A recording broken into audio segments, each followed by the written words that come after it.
So far, we've been talking about the use of VR as a scientific object of study. But now let's look at one example in which actually augmented reality is being used as an object of study. And let's do this in the context of so-called intelligent virtual agents.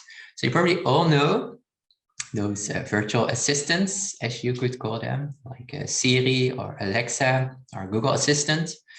They're actually also sometimes called intelligent virtual agents. So this is yet another example that shows that different researchers or different people use the same term, in this case, virtual agent, for totally different things. So again, that's something that's useful to realize. This won't change, I can predict. But in this case, those sort of virtual assistants are also sometimes called virtual agents and even intelligent virtual agents.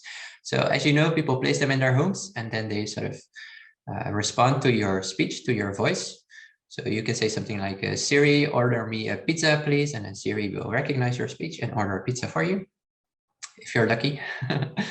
But also you may realize that those then recognize speech as if they are actual people, but they don't really look like everyday, very natural people, or they don't look like people at all.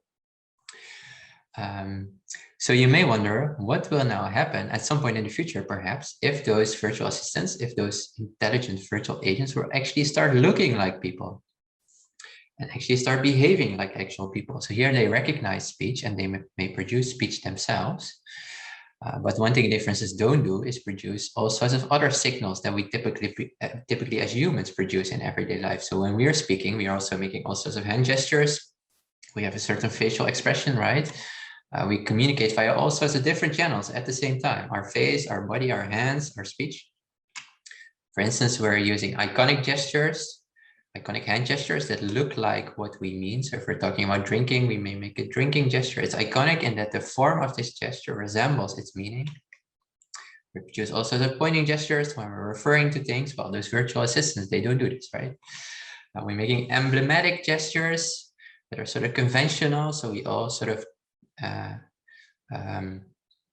agree with the convention that this gesture means a certain thing, or this gesture means a certain thing, or this gesture means something. It's very conventional. We sort of agreed on this implicitly. When we're using it, we sort of know it means like well done. Also beat gestures that people constantly make when they're speaking. So up and down movements, for instance, when you're delivering a speech. So we make all those kind of hand gestures in everyday life while we're speaking, mostly. Those virtual assistants don't do this, right? So in that sense, they're not very human. Well, this study that's also on the list then looked at what will happen now if we turn those virtual assistants, those intelligent virtual agents, into more or less virtual agents that look like actual people. So this is really an example of using augmented reality. In this case, users who were wearing those augmented reality glasses, they would still see the real world, but the virtual agent could be in there as an additional digital element. And then they compared a speech condition in which there was no virtual agent visible.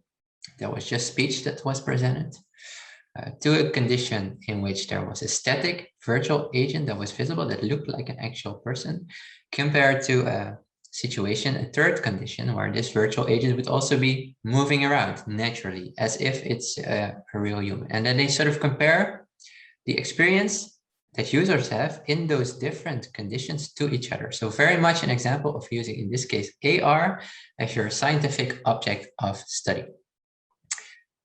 Yeah, and then in the paper, you can read what they found.